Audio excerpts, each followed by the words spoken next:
नोंथांनि सेराव लानानै फैदों मोनसे खौरां।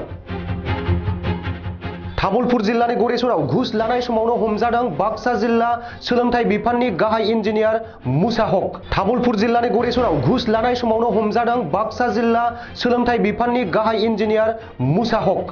तामुलपुर जिल्लानि गरेसराव थानाय रामपुर गुदि फरायसालियाव गाहाय फोरोंगिरिनिफ्राय घुस लाबाय थानाय समावनो हमो गरेसर ओनसोलनि फोरोंगिरि आरो CRCCफोरा। गोबाव सान इन्जिनियार बिथाङा गरेसर ओनसोलनि फरायसालिफोरनिफ्राय गोबां सिगि सग' दिन्थिनानै रां लाबोबाय थादोंमोन।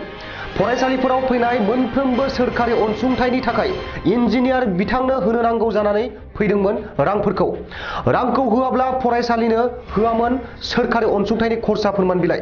बिदि खालामनायनि थाखाय ओनसोलनि फोरोंगिरिफोरा अहाग्लेनायनि थाखाय बिदि थासारि सुजुनानै इन्जिनियार बिथांखौ हमनानै पुलिसनो गथायहरो। थांनाय समफोराव गरेसरनि गोबां CRCCफोरा सोलोंथाइ बिफाननि जिल्लानि जथुमफोराव IASनि मोखाङाव इन्जिनियारनि हेंथायै अजन होसेयावबो इन्जिनियार बिथांखौ लोरदबो मावहोनो हायाखैमोन। IASआबो लोरद मावहोनो हायै बि मावख'गिरिया सोरनि गोहोजों अक्सिजेन मोनदोंमोन बे मोनसे सानथावना बाथ्रा। दा बिथांनि सायाव सोरखारा मा राहा लायो बेसो नायथावना जागोन। মোৰ স্কুলখনৰ নাম 150 নং ৰামপুৰ প্ৰাথমিক বিদ্যালয়। মই অকলে এইখন স্কুলতে আছোঁ আৰু মোৰ প্ৰধান শিক্ষক। এই স্কুলৰ আজি যোৱাকালিৰ পৰা তাৰমানে ফোন কৰি আছিল, ফোন কৰি থাকিল যে কাৰেণ্টৰ নামত কিবা এটা চাব আহিব, তেওঁলোকে কামখিনি কৰিছে। কৈছে আহক ছাৰ বুলি কওঁতে মুছা আলি চিফ ইঞ্জিনিয়াৰ, বাক্সা জিলাৰ চিফ ইঞ্জিনিয়াৰ, তেখেতে ফোন কৰিছিল। ফোন কৰাৰ পিছত কৈছে আহক ছাৰ। কৈছে মই যাম, কিবা এটা কৰিব। ৰাতি দুবাৰো ফোন কৰিছে, কিবা এটা কৰিব। মই কৈছোঁ কি কৰিম ছাৰ, মইতো পইচা খৰচে কৰি দিলোঁ, দিব লাগিব, ইমান টকা খৰচ নহয়। মই কৈছোঁ ভাউচাৰখিনি দেখুৱাম ছাৰ। চাব তাৰপিছত স্কুলত আহিল। কিন্তু মই এইবিলাকত পইচা দিয়াৰ পক্ষপাতি কোনো পক্ষপাতি নহয়। ইয়াৰ আগতেও স্কুলে AC আৰু মোৰ ৰুমৰ বনোৱাৰ ক্ষেত্ৰত পইচা বিচাৰিছিল, মই তাতো নিদিলোঁ। সেই কথাটো আকৌ আজিও কৈছে যে আপুনি আগতেও একো নকৰিলে, কিবা এটা দিব লাগিব আজি। কৈছে মোৰ পইচা নাই ছাৰ। এনেকৈ ক'লোঁ নহয়, কিবা এটা কৰিব লাগিব, গাড়ীখন লৈ আহিছোঁ, দিব লাগিব। তাৰপিছত নেপৰাকৈ ধৰি পেলাই পইচা অলপ বিচাৰিলে, 5,000 টকা বিচাৰিছিল। মোৰ তাত ইমান পইচা নাই, মোৰ 3500 টকা আছিল, তাৰে 500 টকা মই ৰাখি 3,000 টকা দিলোঁ। ইতিমধ্যে ইয়াৰ আগতে মই আমাৰ গোটেইখিনি যে পইচা বিচাৰিছিল এই কথাখিনি মই আমাৰ উপদেষ্টাসকল আছিল, প্ৰেচিডেণ্ট আছিল, তেওঁলোক কৈছে যে পইচা দিব নালাগে, তাৰ কাৰণে কিবা যদি পাৰে প্ৰমাণ এটা ৰাখি দিওঁ, পইচা দিওঁতে আমি সাংবাদিক দাম বা কিবা। আৰু সেইমতে মই চিন্তা কৰিলোঁ যে সেইমতে মই সাংবাদিক বন্ধুসকলকো কৈছিলোঁ যে এনেকুৱা কথা, মই এইবিলাকত দুৰ্নীতিত মই যাব নোৱাৰোঁ, পইচা বিচাৰিছে, ঠিক আছে আমি যাম আৰু হেৰিটো আমি কৰি দিম।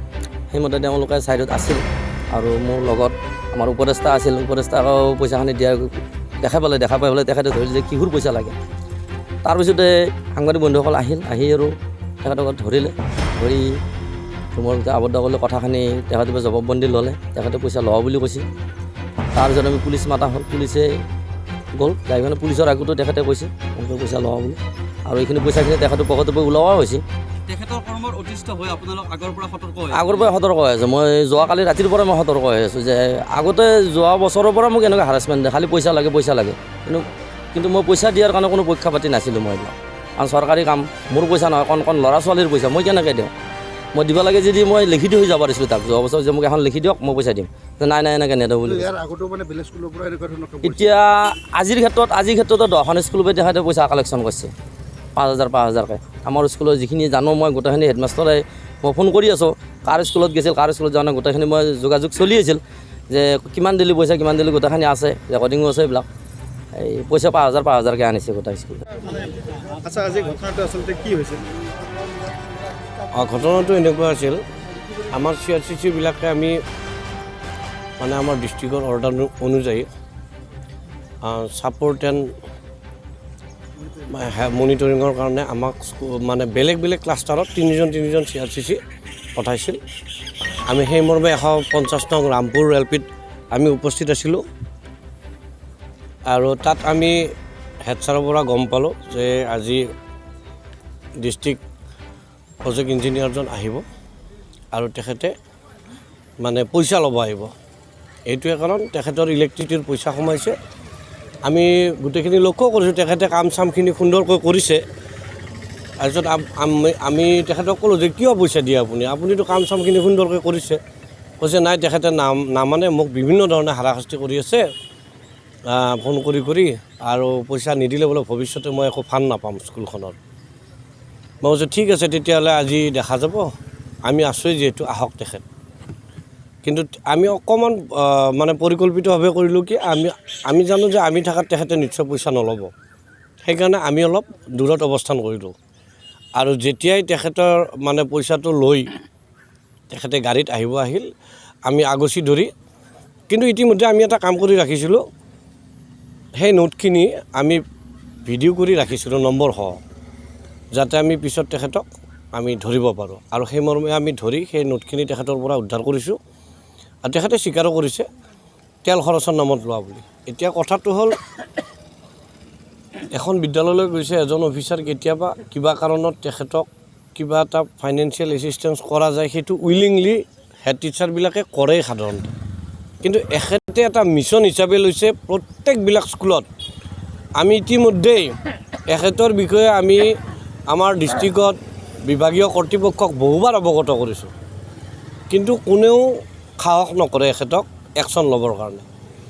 উঠি ৰজা বহি ৰজা হৈ গৈছে। আৰু আপোনালোকে শুনিলে আচৰিত খাব, অকল মোৰ ক্লাষ্টাৰটোৰ পৰাই প্ৰায় 3 লাখ টকা উঠাইছে। 40,000 টকা ৰেম্প এটা দিয়ে, তেখেতে 8,000কৈ লয়।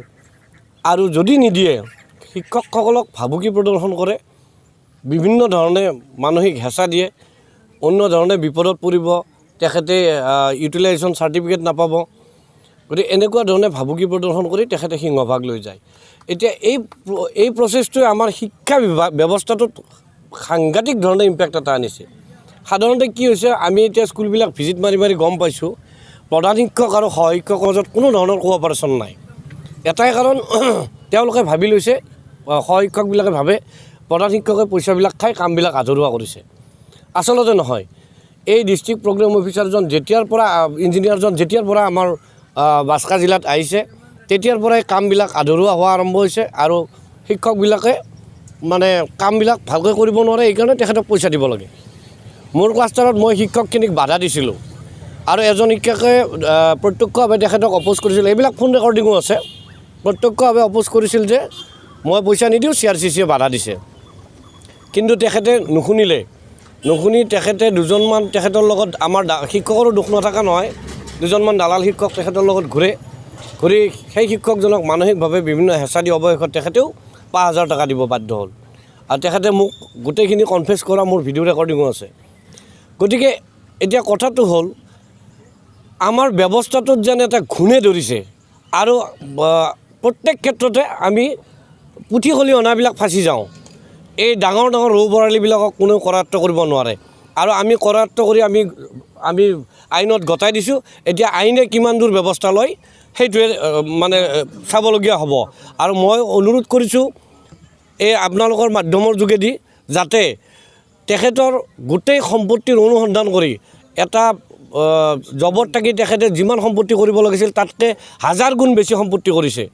কাৰণ এদিনত যদি 2-3 লাখ টকা তেখেতে কালেকশ্যন কৰি লৈ যায়, এতিয়াও তেখেতৰ গাড়ীত 1.5-2 লাখ টকা ওলাব।